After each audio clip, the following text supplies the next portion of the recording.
ఈ రాత్రి యెహోవా ఈరే క్రిస్టియన్ అసెంబ్లీలో ఏర్పరచబడిన ప్రత్యేకమైన కూడికలో కొందరు స్థానికులు, కొందరు బయటి వారు ఉండటానికి ప్రభు అనుకూలం చేశాడు. ప్రభుకు స్తోత్రములు. ఈ కూడికను ఎందుకు ఏర్పాటు చేసుకున్నారో మాకంటే మీకు బాగా ఎరిగినవారు. మనందరికీ సహాయకరంగా దేవుని వాక్యములో నుండి దినవృత్తాంతములు 2వ గ్రంథం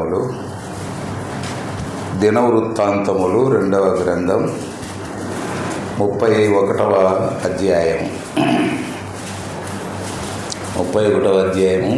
3వ వచనం 4వ వచనం చదువుతాను. మరియు యెహోవా ధర్మశాస్త్రమందు రాయబడి ఉన్న విధిని బట్టి జరుగు ఉదయాస్తమయముల దహన బలులను విశ్రాంతి దినములకును అమావాస్యలకును నియామక కాలములకును ఏర్పడి ఉన్న దహన బలులను అర్పించుటకై తమకు కలిగిన ఆస్తిలో నుండి రాజు ఒక భాగమును ఏర్పాటు చేసెను. మరియు యెహోవా ధర్మశాస్త్రమును బట్టి యాజకులను లేవీయులను ధైర్యం వహించి తమ పని జరుపుకొనున్నట్లు ఎవరి భాగములను వారికి ఇయ్యవలసినదని యెరూషలేములో కాపురమున్న జనులకు అతడు ఆజ్ఞాపించాడు. ఈ అధ్యాయంలోని మరికొన్ని వచనాలు 6-7 వచనాలు చూడండి. 6వ వచనం 7వ వచనం. యూదా పట్టణములలో కాపురమున్న ఇశ్రాయేలు వారును యూదా వారును ఎద్దులలోను గొర్రెలలోను 10వ వంతును తమ దేవుడైన యెహోవాకు ప్రతిష్ఠితములైన వస్తువులలో 10వ వంతును తీసుకుని వచ్చి కుప్పలుగా వేసిరి. వారు 3వ మాసమందు కుప్పలు వేయన ఆరంభించి 7వ మాసమందు ముగించిరి. మనము చదివిన ఈ వాక్య భాగములు ఈ రాత్రి వేళ ప్రభువు మనందరి వినికిడిలో దీవించునుగాక. ఇదే అధ్యాయములో నుండి చివరి వచనాలు కూడా 2 వచనాలు చదువుదాం. 18 వచనం నుండి, అనగా నమ్మకమైన వారై తమ్మును ప్రతిష్ఠించుకొనిన లేవీయులకును తమ పిల్లలతోనూ భార్యలతోనూ కుమారులతోనూ కుమార్తెలతోనూ సమాజమంతటను సరి చూడబడిన వారికిని ఆయా పట్టణములకు చేరిన గ్రామములనున్న అహరోను వంశస్థులైన యాజకులకును వంతులు ఏర్పరచుటకు వారు నియమింపబడి ఉండిరి. తర్వాత క్రింద 20వ వచనం. హిజ్కియా యూదా దేశమంతటను ఇలాగున జరిగించి తన దేవుడైన యెహోవా దృష్టికి అనుకూలముగాను యథార్థముగాను నమ్మకముగాను పనిచేయచ్చు వచ్చెను. తన దేవుని ఆశ్రయించుటకై దేవుని మందిర సేవ ఎందేమి, ధర్మశాస్త్ర విషయమందేమి, ధర్మమంతటి విషయమందేమి తాను ఆరంభించిన ప్రతి పని అతడు హృదయపూర్వకంగా జరిగించి వర్ధిల్లెను. చదవబడిన ఈ వచన భాగాలు ప్రభు మనందరి వినికిడిలో దీవించున్నట్లు మనం చిన్న మాట ప్రార్థన చేసుకున్నాం. ప్రార్థనలో ఉండగా మౌనంగా ఉండి ఏకీభవించండి. కరుణా సంపన్నుడైన మా ప్రియమైన తండ్రి, సిమెన్ నగర్లో యెహోవా ఈరే క్రిస్టియన్ అసెంబ్లీ ద్వారా జరుగుతున్న ఈ ప్రత్యేకమైన కూడికను మీరు దర్శించండి. మీ నాయకత్వం క్రింద, మీ శిరసత్వం క్రింద నడిపించండి. కూడికలో మేమందరం గడుపుచుండగా అందరికీ పరిచారకులు, సేవకులు, పెద్దలు, సభికులు అందరికీ ప్రయోజనకరమైన మాటలు వినిపించి మా అందరి ఆత్మలను తెప్పరిల్ల చేయమని మీ దాసుని బలపరచమని మా ప్రభు అయిన క్రీస్తు యేసు ఘనమైన నామమున స్తోత్రములు చెల్లించి వేడుకొనుచున్నాము తండ్రి. ఆమేన్. ప్రియమైన సహోదరి సహోదరులారా, దినవృత్తాంతములు 2వ గ్రంథం 29, 30, 31, 32 ఈ 4 అధ్యాయాలు. రాజులు 2వ గ్రంథం 18, 19, 20 ఈ 4 అధ్యాయాలు. ఈ 2 గ్రంథాలలో యూదా రాజైన హిజ్కియా ఆయన కాలములో దేవుని మందిరమునకు ఆయన చేసిన సంస్కరణలు ఇవన్నీ కూడా వివరంగా వ్రాయబడ్డాయి. మందిర సంస్కరణలు దేశ సంస్కరణలు, రాజ్య సంస్కరణలు కాదు. అవి ఆయన కాలంలో ఉన్నాయి కానీ అవి రాయబడలేదు. దేవుని మందిరములో జరగవలసిన సమూలమైన మార్పులు. ఎందుకు ఈ సంస్కరణలు, ఎందుకు ఈ మార్పులు అంటే 28వ అధ్యాయములో చివరి పారాలో తన తండ్రి ఆహాజు దేవుని మందిరపు తలుపులు మూసివేయించాడు. తర్వాత 29, 5, 6, 7, 8 వచనాలు చదివితే మందిరము లోపల ఉన్న వెండి బంగారు ఉపకరణాలన్నీ తెగగొట్టించాడు. 28లో 29లో చూడగలం. ధూపము వేయడం లేదు, దీపాలు ఆర్పివేశారు, బలులు అర్పించలేదు, మందిరం మూయబడింది. విన్నారా? ధూపం అంటేది ప్రార్థనకు సాదృశ్యం, బలులు అంటే దేవుని ఆరాధనకు సాదృశ్యం, దీపములు అంటే దేవుని వాక్యం. దేవుని వాక్యము లేదు, ప్రార్థన లేదు, ఆరాధన లేదు, సేవ లేదు, అన్నీ కంప్లీట్గా క్లోజ్ చేశారు. ఏకంగా దేవుని మందిరపు తలుపులు మూసివేశారు. ఇలా ఉండగా ఈయన రాజ్యానికి వచ్చాడు. 25 సంవత్సరాల వయసులో రాజ్యానికి రాగా నేను సహాయకరంగా ఉండటానికి 3 వచనాలు నేను మీకు జ్ఞాపకం చేస్తాను. 29వ అధ్యాయం 3వ వచనం చూడండి. 3వ వచనం 29వ అధ్యాయం 3వ వచనం చదువుతారా? అతడు తన ఏలుబడి యందు మొదటి సంవత్సరము మొదటి నెలను యెహోవా మందిరపు తలుపులను తెరచి వాటిని బాగు చేసి. అది చాలే. అంటే మందిరము తలుపులు మూసివేశారు. తలుపులు మూసివేశారనేది చాలా చిన్న విషయంగా కనబడుతుంది. తలుపులు మూస్తే ఆరాధన లేదు, ప్రార్థన లేదు, వాక్యము లేదు, సేవ లేదు. ఇలా ఉండగా ఈయన రాజ్యమునకు వచ్చిన వెంటనే తలుపులు తెరచాడు. తలుపులు తెరచి ఏం చేశాడు? అక్కడ వాటిని బాగు చేసి అన్నాడు. మందిరమును బాగు చేసినవాడు. అప్పుడు తర్వాత మిగతావన్నీ కూడా సంఘము బాగుపడాలి. పాత నిబంధనలో సంఘం, పాత నిబంధనలో మందిరం, క్రొత్త నిబంధనలో ఆత్మ సంబంధమైన మందిరం.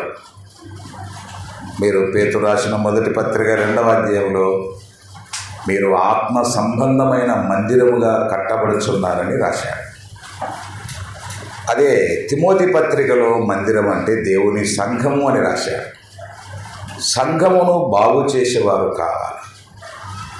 ఆనాడు దేవుని మందిరం పాడైపోయింది, ఈనాడు కూడా సంఘాలు బాగులేవు. ఒక మెకానికల్గా జరుగుతున్న ఈ కార్యక్రమాలన్నీ కూడా, మెకానికల్ అంటే యాంత్రికంగా స్విచ్ బోర్డ్ దగ్గర వేసి స్విచ్ ఆన్ చేస్తే గడగడ మిషన్ కొట్టుకున్నట్లు, ఆఫ్ చేస్తే ఆగిపోయినట్లు. ఇది మిషన్, ఫ్యాక్టరీలో మిషన్ అది. కానీ సంఘాలు కూడా అట్లా తయారయ్యాయి. ఒక ఆత్మ సంబంధమైన కదలిక లేదు, ఉజ్జీవం లేదు, పలకరింపులు లేవు, వందనాలు లేవు, సహవాసము లేదు, కూడికలు లేవు. ఇవన్నీ సమూలమైన మార్పులు తేవాలి. మందిరమును బాగు చేస్తే తర్వాత మిగతా కార్యక్రమాలన్నీ జరిగించవచ్చు. మందిరమును బాగు చేసిన వారు 34వ అధ్యాయములో యోషియా రాజు వచ్చాడు. ఆయన ఏదో రాజే. మందిరమును బాగు చేసిన వారు సంఘాలు బాగు చేసేవారు కాదు. మీరు మత్తయి సువార్తలో 4వ అధ్యాయం 21వ వచనం చూడండి. మత్తయి సువార్తలో ప్రభువు వారిని పిలిచే నాటికి అక్కడ ఉన్నవారు ఏం చేస్తున్నారో చూడండి. 4:21 మత్తయి సువార్త చూస్తారా? ఆయన అక్కడి నుండి వెళ్ళి జెబెదయి కుమారుడైన యాకోబు, అతని సహోదరుడైన యోహాను అను మరి ఇద్దరు సహోదరులు తమ తండ్రి అయిన జెబెదయి వద్ద దోణిలో తమ వలలు బాగు చేసుకొనుచుండగా. చాలండి, ఇక్కడ ఏం చేస్తున్నారు? వలలు బాగు చేసుకొనుచుండేది. ఎందుకు వలలు బాగు చేయాలా? వలలు మీకు తెలుసా, అన్నీ ఒకే రకమైన రంధ్రాలతో వల అల్లుతారు. వల వేస్తే చేపలు పడతాయి. ఈ వలలు బాగులేవంటే నీరు చేపలు పట్టడానికి వెళ్ళినప్పుడు ఆ నీళ్ళ తాకిడికి రాళ్ళు, కంప ఇవన్నీ వలలోకి పోయి ఉన్న రంధ్రం కంటే ఎక్కువ రంధ్రాలు అయిపోయాయి. చేపలు పడుతున్నాయి కానీ, తగులుతున్నాయి కానీ వెళ్ళిపోతున్నాయి. చేపలు పట్టడానికి వలలు బాగు చేయాలి. మందిరములు సేవ చేయడానికి మందిరాలు బాగు చేయాలి. చేపలంటే ఈనాడు ఆత్మలే. ఆయన అన్నాడు కదా, రండి నేను మిమ్మను మనుషులను పట్టు జాలరునుగా చేతును అన్నాడు. చేపలు పట్టేటోళ్లను మనుషులను పట్టే జాలరులుగా చేశాడు.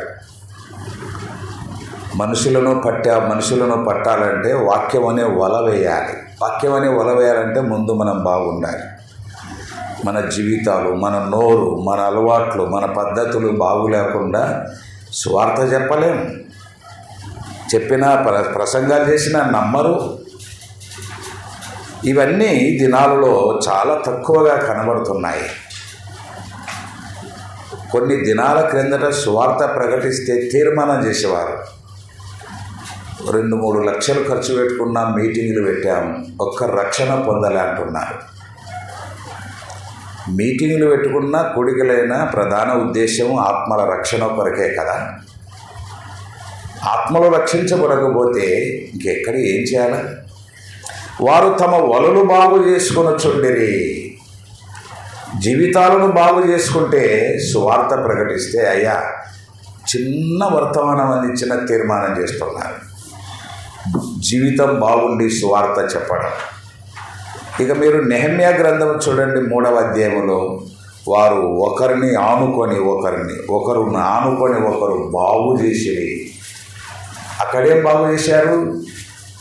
మందిరమును బాగు చేసిన వారు, వలలు బాగు చేసిన వారు. నెహెమ్యా గ్రంథం 3వ అధ్యాయంలో అక్కడ బాగు చేసిరి. ఏం బాగు చేశారు? మందిరమును కాదు, వల కాదు, మందిరమునకు చుట్టూ ఉన్న ప్రాకారమును బాగు చేసిరి. ఎందుకు బాగు చేయాలా? ప్రాకారం ఎందుకు బాగు చేయాలా?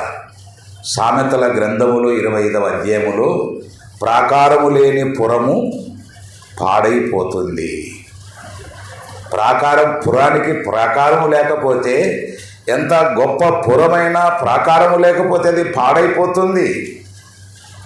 అన్నీ బాగు చేస్తారు కానీ ప్రాకారమును బాగు చేసుకోరు. ప్రాకారం అంటే హద్దుకు గుర్తది, భద్రతకు గుర్తు.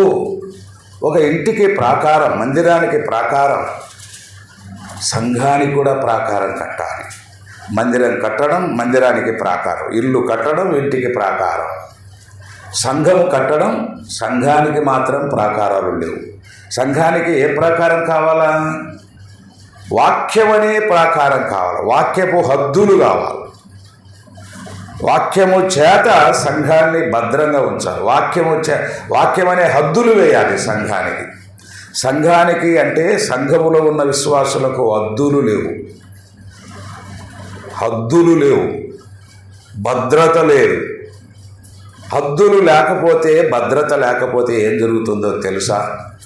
దినవృత్తాంతములు 2వ గ్రంథం 36వ అధ్యాయం 19వ వచనములో కల్దీయులు వచ్చి సొలొమోను కట్టించిన మందిరాన్ని తగలబెట్టారు.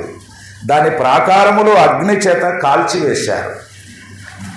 జరిగింది ఏమిటంటే లోపలికి వెళ్ళి ప్రశస్త వస్తువులన్నీ పాడు చేశారు. చూడండి, దినవృత్తాంతములు 2వ గ్రంథం 36వ అధ్యాయం 19వ వచనం. మరియు బబులోను రాజు పెద్దవేమి చిన్నవేమి దేవుని మందిరపు ఉపకరణములన్నిటినీ యెహోవా మందిరపు నిధులలో 19వ వచనం 36వ అధ్యాయం 19వ వచనం. అదియుగాక కల్దీయులు అంటే బబులోను దేశములో కల్దీయ భాష మాట్లాడే వారిని కల్దీయులు అన్నారు. ఆ కల్దీయులు తగులబెట్టారా? మందిరాన్ని తగులబెట్టే వాళ్ళు కొందరైతే మనము 28వ అధ్యాయంలో చదివాం. ఈ హిజ్కియా రాజు తండ్రి మందిరాన్ని మూసివేశాడు. మందిరాలు మూసివేసేవాళ్ళు, మందిరాలు పాడు చేసేవాళ్ళు మందిరాన్ని తగులబెట్టారంటే వీళ్ళు లోపల ఉన్న వాళ్ళు కాదు, అన్యులైన వాళ్ళు కల్దీయులు దాడి చేసి దేవుడు అనుమతించగా వాళ్ళు తగులబెట్టేది. 7 సంవత్సరాలు కష్టపడి కట్టిన దేవుని మందిరాన్ని తగులబెట్టారు. తగులబెట్టడానికి ఏం కావాలా? వారు అగ్గిపెట్టి తగులబెట్టారు. ఇంకా చూడండి, అక్కడ తగులబెట్టి ప్రాకారము అన్నాడు. ప్రాకారమును పడగొట్టి దాని యొక్క నగరులన్నిటినీ కాల్చివేశారు. చదవండి, దానిలోని ప్రశస్తమైన అది చెప్పాలనుకున్నాను. లోపల మందిరం లోపల ఏమున్నాయంటే ప్రశస్తమైన వస్తువులు ఉన్నాయి. అన్నీ ఏం చేశారన్నా? బొత్తిగా పాడు చేశారా? ఆనాడి ప్రశస్త వస్తువులు అందేశాడు ఈనాడు సంఘములో ఉన్న ప్రశస్త వస్తువులు ఎవరంటే విశ్వాసులే. సిలువలో చిందించిన రక్తము ద్వారా కడగబడిన ప్రతి విశ్వాసి ఒక ప్రశస్తమైన వస్తువు వంటివా. విశ్వాసుల విలువ విశ్వాసులకు తెలియడంలే. విశ్వాసుల విలువ సంఘాలలో నాయకులకు తెలియడంలే, సేవకులకు అర్థం కావడంలే. అవి భౌతికమైన ప్రశస్త వస్తువులు, అవి పాడు చేశారు. అయితే వినండి, సంఘములో విలువైన విశ్వాసం, సిలువలో చిందించిన యేసు ప్రభు అమూల్యమైన రక్తము ద్వారా కడగబడిన విశ్వాసులకు నాయకులము సేవకులం భద్రత కల్పించాలి. లోకముంది, లోకములో రాజకీయాలు ఉన్నాయి, హైందవ ఆచారాలు ఉన్నాయి, అన్యుల ఆచారాలు ఉన్నాయి. ఈ రాజకీయాలు ఇవన్నీ కూడా సంఘాలలో ప్రవేశిస్తున్నాయి. ఏమవుతున్నాయి? వాళ్ళ ప్రశస్త వస్తువులు పట్టుకొని పోయి పాడు చేశారు. ఈనాడు సంఘాలలో విశ్వాసులు చాలామంది అవి అన్యుల ఆచారాలు, అవిశ్వాసుల ఆచారాలు, పెద్దల పారంపర్యాచారాలు ఎన్ని చేస్తున్నారు. విశ్వాసులమని చెప్పుకొని చేయడం లేదా? ఒక మనిషి చనిపోతే, మంచి విశ్వాసి 40 సంవత్సరాల విశ్వాసి చనిపోతే సమాధి అన్నీ అయిపోయినాయి. ఒకరోజు నన్ను ప్రేయర్కి పిలిచారు. ప్రేయర్ వెళితే పాట పాడి వాక్యం చెప్పి ప్రార్థన చేశాను. నన్ను ఒక్కడే పిలిచారు. వాళ్ళ బంధువులంతా కూడుకున్నారు. ప్రేయర్ అయిపోయిన తర్వాత భోజనం తినండి అన్నారు. ఎందుకు భోజనం? భోజనం చేయండి అన్నారు. ఎందుకు భోజనం? ఏం లేదు, భోజనం చేయండి అన్నారు. వాళ్ళు చెప్పడంలే. పక్కన ఒక బ్రదర్ అన్నారు, ఏం లేదు 3 నాళ్ళు మెతుకులు వేసినారంట. ఈయన 40 సంవత్సరాల విశ్వాసి, 3 నాళ్ళ మెతుకులు ఎక్కడొచ్చింది ఇది? 3 నాళ్ళు విశ్వాసి చనిపోతే సమాధికి వెళ్ళి 3 నాళ్ళ మెతుకులు వేస్తే ఆ మెతుకులు తింటాడా? ఇది భద్రత కల్పించేదేనా? ప్రాకారము లేని పురము ఎలాగో పాడైపోతుందో వాక్యము హద్దులు లేకుండా విశ్వాసులు ఊరికే ఏదో నేను చెప్తేనే ఒక మెకానికల్గా జరుగుతున్నాయి సంఘ కార్యక్రమాలు. సంఘానికి వచ్చే విశ్వాసులు అంతా మెకానికల్గా ఉన్నారు. ఒక దైవికమైన కదలిక లేదు, ఒక ఆత్మ సంబంధమైన ఉజ్జీవం కదలిక లేదు. ఏదో వెళ్ళాలి రావాలన్నట్లుగా ఉన్నాయి. అందుకే బాగు చేసిరి, ప్రాకారమును బాగు చేసిరి. లోపల ఉన్నవాళ్ళు ఈదులు బరువులు ఎత్తలేం, బలం తగ్గిపోయింది, చెత్త విస్తారం ఉంది, మనం కట్టలేమంటున్నారు. బయట వాళ్ళు ఎగతాళి చేస్తున్నారు. బయట వాళ్ళు ఎగతాళి చేసినా లోపల వాళ్ళు ఎత్తలేమన్నా ఒక ధైర్యంతో నెహమ్యా అంత టీమును తయారు చేసుకొని ఈ ప్రాకారపు గోడ పూర్తి చేశాడండి. సంఘాలకు ఇవి నేర్పాలి. మనం అన్నీ చేయకూడదు. ఇప్పుడు ఇది అయిపోయింది కదా, 3 మెతుకులు. పూర్వకాలంలో దినాలు అనేటివి ఉండి, ఇప్పుడు పేరు మార్చినారు. ఏం పెట్టినారు? ఆదరణ కూడిక. బైబిల్లో లేదు. మరి ఆదరణ కూడిక ఆడుంది. యేసుప్రభు లాజరు చనిపోయిన తర్వాత ఎప్పుడు వెళ్ళాడు తెలుసా? ఎన్ని దినాలు వెళ్ళాడు? 4వ దినం, 3వ దినం వెళ్ళొచ్చు కదా ఆయన కూడా, లేదా 9వ దినం వెళ్ళొచ్చు కదా. వాళ్ళు చేస్తుంటారు, మనం వెళ్తున్నాం. ఇప్పుడు వాళ్ళు చేస్తున్నారు. ఎట్లా చేస్తున్నారు? లోకంలో ఉన్నారు వాళ్ళు. లోకంలో ఉన్న వాళ్ళు స్నేహితులు, బంధువులు తెలుసుకొని ఇవన్నీ జరిగిస్తున్నారు. మనం వెళ్తున్నాం, చేస్తున్నాం. ఎక్కడికి వెళ్తున్నాం? ఆదరణ కూడిక. ఏ రోజు? 4వ దినమున వెళ్ళాడు వారిని ఆదరించడానికి శిష్యులను వెంట పెట్టుకొని. ఎందుకు 4వ దినం? 4వ దినం పెట్టుకోండి, లేకపోతే ఆదివారం పెట్టుకోండి. ఎందుకు ఈ దినాలు? నెల లోపల కూడికలు. ఈ కూడికలు ఎందుకు ఇవి? సంవత్సరం లోపల కూడికలు ఏంటివి? విశ్వాసులు ఏం కావాలి? విశ్వాసులు బాగున్నారనుకుంటున్నారా? బాగు చేసేవారు, బాగు చేసేవారు. మందిరమును బాగు చేసిరి, ప్రాకారమును బాగు చేసిరి, వలలు బాగు చేసిరి. బాగు చేసిన తర్వాత అన్నీ జరగాల కార్యక్రమాలు. 31వ అధ్యాయం చూడండి. మనం జ్ఞాపకం చేసుకొని ఒక చిన్న తలంపులతో మనం ముగిద్దాం. 31వ అధ్యాయంలో చూడాయన మనం చదివిన ప్రారంభ వచనం చూడండి, 2వ వచనం చూడండి. 2వ వచనం, హిజ్కియా, ఓహో, ఎవరి సేవా ధర్మం వారు జరుపునట్లుగా, అది వరుసల ప్రకారం ఎవరి సేవా. మందిరము పవిత్రత జరిగింది, మందిరాన్ని బాగు చేశారు. ఆ తర్వాత అది 29వ అధ్యాయం 31వ వచనంలో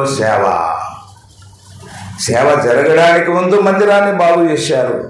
చేపలు పట్టడానికి వలలు బాగు చేసుకోవాలా, లోపల ఉన్న విశ్వాసులను కాపాడుకోవడానికి ప్రశస్తమైన వస్తువులను కాపాడుకోవాలా, శిలువ రక్తములో కడగబడిన విశ్వాసులను కాపాడుకోవడానికి వాక్యం అనే ప్రాకారం కట్టాలి. ఆ తర్వాత ఎవరి సేవా ధర్మం వారు జరిగించడానికి హిజ్కియా లేవీయులను, యాజకులను నియమించాడు. యాజకులు వారి పని వారు చేయాలా, లేవీయులు లేవీయుల పని చేయాలి. ఎవరి సేవా ధర్మం వారు జరుపుకున్నట్లుగా యాజకులను, లేవీయులను హిజ్కియా నియమింపబడాలి. నియమింపబడిన తర్వాత ఎవరి సేవా ధర్మం వారు చేయాలి. ఎవరి ధర్మం వారు. కుటుంబాలలో అంతే. కొరింథీ మొదటి పత్రిక 7వ అధ్యాయం 2వ వచనంలో భార్య ధర్మం భార్య, భర్త ధర్మం భర్త. ఎవరి ధర్మం వారు. పిల్లలు కూడా వారి ధర్మం, తల్లిదండ్రులు వారి ధర్మం, కుటుంబాలలో ఎవరి ధర్మం వారు జరిగిస్తున్నారు. సంఘములో కూడా ఎవరి ధర్మం వారు జరిగించాలి. పెద్దలు వారి ధర్మం, పరిచారకులు వారి ధర్మం, సేవకులు వారి ధర్మం. ఈ ఎవరి సేవా ధర్మం చొప్పున వారు జరిగించాలంటే ముందే కావాలా? బాగు చేయాలి, పవిత్రపరచాలి. ఆ తర్వాత నియామకాలు, ఆ తర్వాత ఎవరి సేవా ధర్మం వారు జరగాలి అని ఈ వచనంలో చెప్పాడు. తర్వాత 2వ వచనం ముగింపులో మరో చదవండి. లేవీయులను వారి వారి వరుసల ప్రకారముగాను నియమించను. దహన బలులు, సమాధాన బలులు. 28వ అధ్యాయంలో బలులు అర్పింపక ఆరాధన జరగక ఉండెను. ఈయన వచ్చిన తర్వాత దహన బలులు, సమాధాన బలులు. ఈ బలుల వివరణ ఊరికే చదువుకుంటూ పోతాం కానీ దహన బలులు, సమాధాన బలులు ఆయన కాలంలో ఎట్లున్నాయంటే, కృతజ్ఞతాస్తుతులు చెల్లించుటకు యెహోవా పాలెపు ద్వారముల యొద్ద స్తుతులు చేయుటకును, సమాధాన బలులు, దహన బలులు. వినండి కొంచెం వివరణ. సమాధాన బలి అంటే ఒక వ్యక్తి ఏదైనా అపరాధం పాపం చేస్తే ఒక నిర్దోషమైన గొర్రెపిల్లని తీసుకొని వెళ్ళి దాని మీద చేతులు ఉంచితే అది వధించబడి తర్వాత మనం దోషవంతా అని చెప్పి చెప్పేవారు. అది సమాధాన బలి. దహన బలులు ఉన్నాయి. ఇది మరి వచ్చి ఆశ్చర్యమైనది. ఒక పశువును వధించిన తర్వాత దాని తల, కాళ్ళు, అవయవాలు, ఆంత్రములు, క్రొవ్వు, ఈ 5 ఉన్నాయి చూడండి. తల, కాళ్ళు, అవయవాలు, ఆంత్రములు, క్రొవ్వు, వీటన్నిటినీ శుభ్రంగా కడిగి బలిపీఠం మీద పెట్టి వాటిని కాల్చివేస్తే, పచ్చివి నిప్పులు పెట్టి కాల్చివేస్తే ఏ వాసన వస్తుంది? అది మనం భరించలేము. అది యెహోవాకింపైన సువాసనగా ఆగ్రానించాడు. అది యెహోవాకింపైన ఒక పశువు యొక్క భాగాలన్నిటిని తీసుకుని వచ్చి దానిలో ఉన్నటువంటి అవయవాలన్నిటి తెచ్చి బలిపీఠం పెట్టి కాల్చివేస్తే అది యెహోవాకింపైన ఎందుకు ఇలా రాశాడు? ఎందుకు ఇలా రాశాడంటే రోమపత్రిక 12వ అధ్యాయం 1-2 వచనాల్లో, సహోదరులారా, సజీవ యాగముగా మీ శరీరములను ఆయనకు బలి, మన శరీరాలు ఆయనకు బలి కావాలి. కానుకలేసిన సచ్చిలో వేసిన ఏబడిన కానుకను మరలా తీసుకుంటామా? ఆయనకు వేయబడింది ఆయనకు ఇచ్చాం.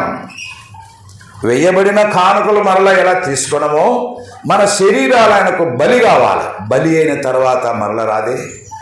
మన నోరు, మన కళ్ళు, మన చేతులు, మన కాళ్ళు, పాదాలు, ఈ అవయవాలన్నీ కలిగిన ఈ శరీరం అంతా ఆయనకు బలి కావాలి.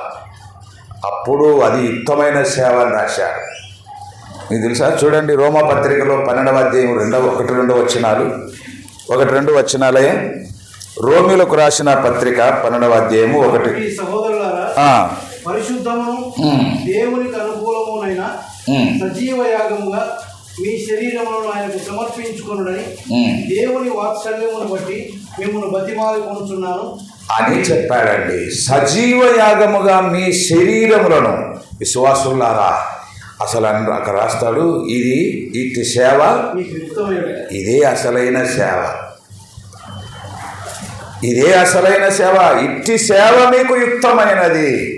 ఎవరి సేవా ధర్మం వారు జరిగించాలా? హిజ్కియా కాలంలో అట్లా జరిగింది. జరిగించడానికి యాజకులను, లేవీలను నియమించాడు. ఇంకా సేవ జరగడానికి కొన్ని బలులు ఏర్పాటు చేశాడు. సమాధాన బలి, ఈ దహన బలి, ఇవి అర్పించగా ఇవి కూడా ఆరాధన సంబంధమైనవి కూడా సమృద్ధిగా ఉన్నాయి. అవి మనం దేవుని వాక్యములో 4వ వచనం చూడండి, 31వ అధ్యాయం 4వ వచనం. అదే దినవృత్తాంతములు 2వ గ్రంథం 4వ. యెహోవా ధర్మశాస్త్రమును బట్టి యాజకులను, లేవీయులను ధైర్యం వహించి అది తమ పని జరగాలి. నియమింపబడిన యాజకులు, లేవీయులు పని చేయాలంటే దేని ప్రకారం పనిచేశారు? అక్కడ రాయబడింది మరల ప్రారంభం. యెహోవా ధర్మశాస్త్రమును బట్టి లేవీయులు పని జరిగించారు. సేవ జరగాలి, పని జరగాలంటే దేవుని వాక్య ప్రకారమే జరగాలి. యెహోవా ధర్మశాస్త్రమును బట్టి నియమింపబడిన లేవీయులు, యాజకులు సేవ జరుగునట్లు, పని జరుగునట్లు చేశారు. ఇక ఇవన్నీ చాలా విలువైన మాటలు ఉన్నాయి. సేవ జరిగెను, ధర్మశాస్త్రాన్ని బట్టి సేవ నమ్మకముగా జరిగెను, సేవ హృదయపూర్వకంగా జరిగెను. ఏ కాలములో జరగని సేవ హిజ్కియా కాలములో మందిర సంస్కరణలు జరిగించాడు గనుక ఆ సేవ అంత చక్కగా జరిగింది. తర్వాత నేను మరొక వచనాన్ని మీకు జ్ఞాపకం చేస్తాను చూడండి. 31వ అధ్యాయంలోనే 6వ వచనం, 7వ వచనం. అయ్యా, యూదా పట్టణములలో ఇశ్రాయేలు వారును, యూదా వారును, ఎద్దులలోను, గొర్రెలలోను, పదేవంతులను తమ దేవుడైన యెహోవాకు ప్రతిష్ఠితములైన వస్తువులలో 10వ వంతును తీసుకుని వచ్చి కుప్పలుగా కూర్చి వారు తెచ్చిన 10వ వంతు మందిరములు కుప్పలు వేశారు. చూడండి, తర్వాత 3వ మాసం కుప్పలు వేయని ఆరంభించి 7వ మాసం ముగించింది. ఇవి దినాలా, మాసాలా? ప్రజలు తెచ్చిన 10వ భాగము కుప్పలు వేసి ఈ కుప్పలను కుప్పలు చేయడానికి 3వ మాసమున మొదలు పెడితే 7వ మాసమున ముగించింది. ఎన్ని మాసాలు పట్టింది అంటే ప్రజలు తెచ్చిన సొమ్ము దాన్ని కుప్పలు వేయడానికండి. ప్రజలు తెచ్చిన సొమ్మును ఎంచడానికి కాదు, కౌంట్ చేయడానికి కాదు, కుప్పలు వేయడానికి. అందులో సొమ్ము ఉన్నది, అందులో బలుల కొరకై తెచ్చిన పశువులు ఉన్నాయి. వీటన్నిటిని కూడా కుప్పలు కుప్పలు కుప్పలు కుప్పలు వేయడానికి 3వ మాసం మొదలు పెడితే 4వ మాసం ఎన్ని మాసాలైంది? 3వ మాసం నుండి 7వ మాసానికి 4 మాసాలు పట్టింది, 4 నెలలు పట్టింది. అంటే ప్రజలలో ఎంత కదలిక. తర్వాత ఇంకొక వచనం చదువుతాను, పక్క పేజీ చూడండి. ప్రక్క పేజీలో 31వ అధ్యాయం, పేపర్ తిప్పండి, 31వ అధ్యాయం 10-11 వచనాలు చూడయ్యా. 10-11 వచనాలు. అంచెవాండ్రు జబులోను దేశమునకును 30 అధ్యాయం. అంచెవాండ్రు అంటే వార్తలు తీసుకుని వెళ్ళే వాళ్ళను అంచెవాండ్రు అనేవాళ్ళు. అంచెవాండ్రు దేశము జబులోను దేశం వరకును దేశములలోనున్న ప్రతి పట్టణమునకును పోయి, కానీ అంటే మందిరానికి రావడం ఆగిపోయింది, మందిరం మూయబడింది, బలులు లేవు, దీపాలు ఆర్పివేశారు, ధూపం వేయడం లేదు. ఇంతకాలమైంది, ఇప్పుడు మీరు మరల మందిరాన్ని పిలుస్తున్నారా అని ఎగతాళి చేశారు. ఎగతాళి చేసి చదవండి. అపహసించారు. అయినా ఆషేరు గోత్రం, మనష్షే, జబులూను దేశముల వారిలో నుండి కొందరు కృంగిన మనసుతో వచ్చిరి. 13వ వచనం చెప్తారు, వచ్చిన జనం కావున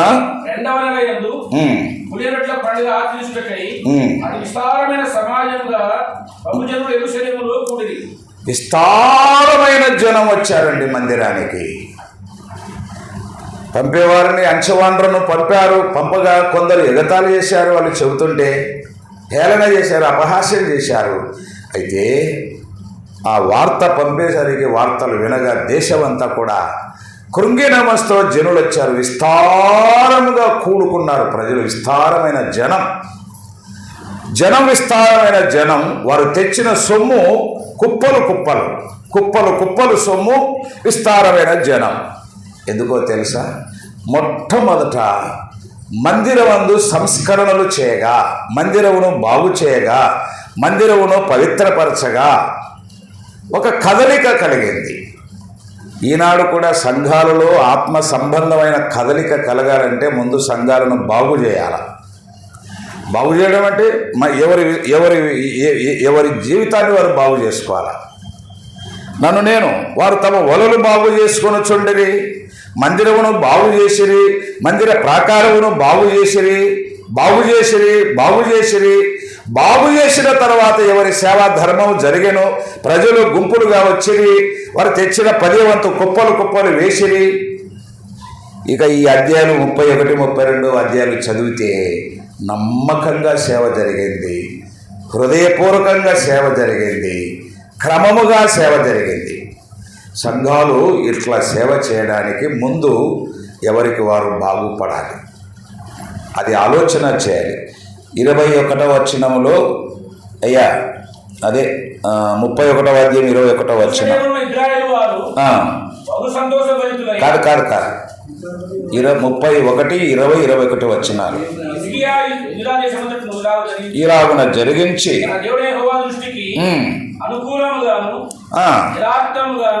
నమ్మకముగా పనిచేయటం. ఒకటి, ఎవరి సేవా ధర్మం చొప్పున వారు సేవ చేసిరి. 31 ప్రారంభ వచనాలు. నమ్మకముగా పనిచేసిరి. చదవండి. తన దేవుని ఆశ్రయించుటకై దేవుని మందిర సేవ విషయమందేమి, ధర్మశాస్త్ర విషయమందేమి, ధర్మమంతటి విషయమందేమి ఆరంభించిన ప్రతి పని అతను హృదయపూర్వకంగా పనిచేసిరి. పని మందిరంలో పని, ప్రభువు పని, నమ్మకంగా పనిచేశారు. ఎవరి సేవాధర్మం వారు చేశారు, హృదయపూర్వకంగా సేవ చేశారు, సమృద్ధిగా సేవ చేశారండి. ఈ సేవ జరుగుతుంది. ప్రజలు గొప్ప సమాజముగా గుంపులు వచ్చారు. ప్రజలు తెచ్చే దశభాగాలు కుప్పలు వచ్చింది. ఒక దైవికమైన ఆత్మ సంబంధమైన కదలిక ఆ దినాల్లో హిజ్కియా కాలంలో కనబడింది. ఈ దినాల్లో కూడా సంఘాలలో ఏం కావాలంటే ప్రజలను పురుకొల్పే ఉద్యమం కలిగించే వాళ్ళు కావాలి. ఇది లేదు.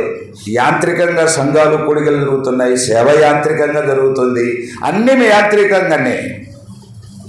కృంగిన మనసుతో ప్రజలు గొప్ప సమూహముగా చేరి వచ్చారు. మనుషులు వారు తెచ్చే 10వ వంతు కుప్పలు కుప్పలుగా వేయబడింది. సేవ చూస్తే నమ్మకంగా సేవ జరగడం, హృదయపూర్వకంగా సేవ జరగ, ఎవరి సేవ వారు చేసినట్లు రాయబడింది.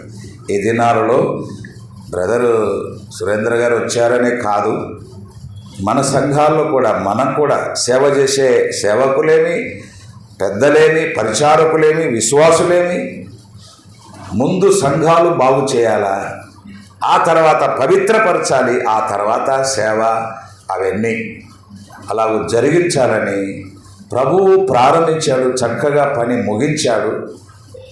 పరలోకపు తండ్రికి ప్రార్థన చేశారు, తండ్రి చేయుటకు నీవు నాకు అప్పగించిన పని, ఆయన అప్పగించిన పనిని ప్రభు సంపూర్ణంగా ముగించి తండ్రి నిన్ను మహిమపరిచితినన్నాడు. పని జరిగించేవారు, నమ్మకంగా చేసేవారు, పని లోకములో ఉన్నంతకాలం పని. ఇంకా ఈ లేవియా కాండ, ఈ గ్రంథములో లేవీయులు, యాజకులు సేవ చేయటానికి తమ్మును తాము ప్రతిష్ఠించుకొనిది అని రాయబడింది. 31వ అధ్యాయంలోని సేవ చేయడానికి చిగే కాలంలో దేవుని సేవ చేయడానికి లేవీయులు, యాజకులు తమ్మును తాము ప్రతిష్ఠించుకొనిది. ఎందుకు ప్రతిష్ఠ జరిగిందంటే లేవీయుల ప్రతిష్ఠ, యాజకుల ప్రతిష్ఠ నమ్మకంగా సేవ చేయాలని. ఇప్పుడు సేవకని వస్తున్నారు కానీ ఏమనుకోకండి, అంతటా కాదు, కొన్ని స్థలాల్లో పాత పనులు చేసుకుంటున్నారు. అంటే సేవకు రాకముందు ఏ పనులు చేస్తున్నారో ఆ పనులే జరుగుతున్నాయి. ఇది ఎంతమంది లేరు, వ్యాపారాలు చేసేవాళ్ళు కొందరు, వ్యవసాయం చేసేవాళ్ళు కొందరు. అంటే ఏమంటున్నారు, మరలా మందిరానికి పోతున్నాం కదా, సువార్త పోతున్నాం కదా, విరామ సమయంలో సువార్త పోతున్నారు, మందిరానికి పోతున్నారు. ఎలీషా సేవకు వచ్చేసరికి ఏం చేశాడు, ఆ గుర్తి నగలు చీల్చి ఆ ఎడ్లను వధించి మాంసం వండి భోజనం పెట్టి సేవకు వెళ్ళాడు. ఒకవేళ ఉంటే ఏమి, మరల వాటి మీద మనసు ఉంటుందని. శిష్యులు కూడా వాళ్ళు తమ వలలు, తమ దోణులు విడిచిపెట్టి యేసు ప్రభువును వెంబడించారు సేవ చేయడానికి. విడిచిపెట్టారు, అన్నీ మానుకున్నారు. ఇప్పుడు ఈ దినాల్లో రాజీ పడుతున్నారు. ఒక ఆయన అంటున్నాడు, పౌలు రాత్రింబగళ్ళు మా చేతులతో కష్టం చేసి జీవనం చేసి మీకు సువార్త ప్రకటించి తిని, తెస్సలోనికీ మొదటి పత్రికలో ఈ మాటలు ఉన్నాయి అని చెప్పాడని, ఇప్పుడు కూడా కష్టపడి పనిచేసి సువార్త చెప్పాలంటాడు. రాత్రింబగళ్ళు కష్టం చేసి మేము ఆ చేతులతో కష్టం చేసి జీవనం చేసి మీకు సువార్త ప్రకటించి. ఆ దినాల్లో, ప్రారంభ దినాలలో, ఈ సంఘాలు ఏర్పడని దినాలలో కష్టపడి పనిచేసి సువార్త ప్రకటించారు, నిజమే. సంఘాలు ఏర్పడిన తరువాత మరల కష్టం చేసి సువార్త చెప్పని చెప్పలే. కొరింథీ మొదటి పత్రిక 9వ అధ్యాయంలో 14వ వచనం చెప్పాడు, సువార్త ప్రచురించువారు సువార్త వలన జీవనం చేయవలనని ప్రభువు నియమించి ఉన్నాడని చెప్పాడు. ఈ చేతులతో కష్టపడి జీవనం చేసి సువార్త ప్రకటించిన పౌలే సువార్త ప్రచురించువారు సువార్త వలన జీవనం చేయవలెను అని ప్రభువు నియమించి ఉన్నాడు. ఒకవేళ లేకపోతే సువార్త ప్రకటించే వారికి కొన్నిసార్లు మీకు తెలియవు, సువార్త చేసేవారికి వాళ్ళకి తెలుస్తాయి. అగ్రిప్ప గారని ఉండేవారు. నేను ఒక పుస్తకంలో చదివాను. ప్రొద్దుటూరు ప్రాంతంలో ఆయన సొంత స్థలం. ఆయన సంపూర్ణంగా సేవకు వచ్చి పాత దినాలు బాగులేని జీవితాలు ప్రభు నమ్ముకొని సేవకు వచ్చాడు. కెనడా నుంచి వచ్చిన ఫాక్స్ దొర గారితో బాగా కలిసి పనిచేశాడు. ఈయన నల్లగా, ఆయన తెల్లగా ఉండేవారు. ఇద్దరు కలిసి పనిచేసే దినాల్లో ఒక చిన్న సంఘటన. ఆ దినం ఇంట్లో పిల్లలు ఉన్నారు కానీ ఆ దినం తినడానికి ఆహార పదార్థాలు లేవు. పిల్లలు స్కూల్ వెళ్తున్నారు, అమ్మ నాన్న అన్నం కావాలి, మందిరానికి స్కూల్కి వెళ్ళాలా, ప్రార్థన చేస్తాము దేవుడు ఇస్తాడు, లేదు. ఇలా దినమంతా జరిగిపోయింది. వారు స్కూల్కి వెళ్ళారు, నీళ్లు తాగి. రాత్రి అవుతుంది, లేవు. ఎవరిని అడగకూడదు. ఆ దినాల్లో అంత పౌరుషం ఉండేది. ఏం చేశారో తెలుసా అండి, రాత్రి అంతా పడుకోండి. తెల్లవారేసరికి ఎక్కడుండో కొక్కులు వచ్చినాయి. కొక్కులు వచ్చి మట్టి దోవి తీసుకొచ్చి ఇంట్లో రాగులు వచ్చినాయి. ఎక్కడి నుండి తెచ్చినాయి చూడు, రాగులు తెస్తే ఆ రాగులన్నీ మట్టి అంతా తీసేసి శుభ్రం చేసుకొని రాగి గంజి చేసుకొని రాగి ముద్ద చేసుకొని తినేయాలి. ఆ విధంగా సేవ చేశారు ఆ దినాలు. ప్రభు ఇస్తే తిన్నారు, ప్రభు ఇవ్వకపోతే పస్తులుండి సేవ చేశారు. పౌలు కూడా కొరింథీ 2వ పత్రిక చెప్పాడు, ఆకలి దప్పులు, ఆకలి అంటే ఎరగని సేవకులు ఉన్నారు, దప్పికంటే ఎరగని సేవకులు ఉన్నారు, వస్త్రహీనత అంటే ఎరగని సేవకులు ఉన్నారు. ఆకలి దప్పులతో కొరింథీ 2వ పత్రిక 11వ అధ్యాయంలో చెప్పాడు. ఆకలి కొన్నారు, దప్పికొన్నారు, సేవ చేశారు. ఆకలి కొని బట్టలు లేకుండా సేవ చేశారు. ఒక్క జత బట్టలు పెట్టుకొని సేవలో ఎన్ని కష్టాలున్నా నమ్మకంగా సేవ చేశారు, హృదయపూర్వకంగా సేవ చేశారు. ప్రజల్లో కదలిక సేవలో అట్లా ఆ దినాల్లో సమృద్ధిగా జరిగింది. నేటి దినాల్లో స్థానిక సంఘాలలో ఇట్లాంటి అవగాహనతో సేవ జరిగించాలని, సేవ చెయ్యాలని మనం వచ్చింది అదే పనికే. విశ్వాసులు కూడా సేవ చేయొచ్చు. నానా రకాలుగా ఉన్నది సేవ. సేవ అంటే బైబిల్ బ్యాగ్ తగిలించుకొని పోవడమే కాదు, సంగీత సేవ అని ఒకటి ఉన్నది. దినవృత్తాంతములు 1వ గ్రంథంలో చెప్పాడు. మందిర సేవ అనేది ఒకటి ఉంది, ప్రార్థన సేవ అనేది ఒకటి ఉంది, వాక్య సేవ అని ఒకటి ఉంది, సొమ్ము ఇవ్వడం ఒక సేవ అని 2వ కొరింథీ 9వ అధ్యాయంలో 12వ వచనంలో చెప్పాడు. ఇన్ని రకాలుగా సేవ ఉన్నది. ఏ కోణంలోనైనా సేవ చేయవచ్చు విశ్వాసులమైన మనమందరం అని దేవుని వాక్యం ద్వారా మనం హెచ్చరించబడుతున్నాం. ఆ విధంగా ప్రభు మనకి దినాల్లో సహాయం చేయనుగాక.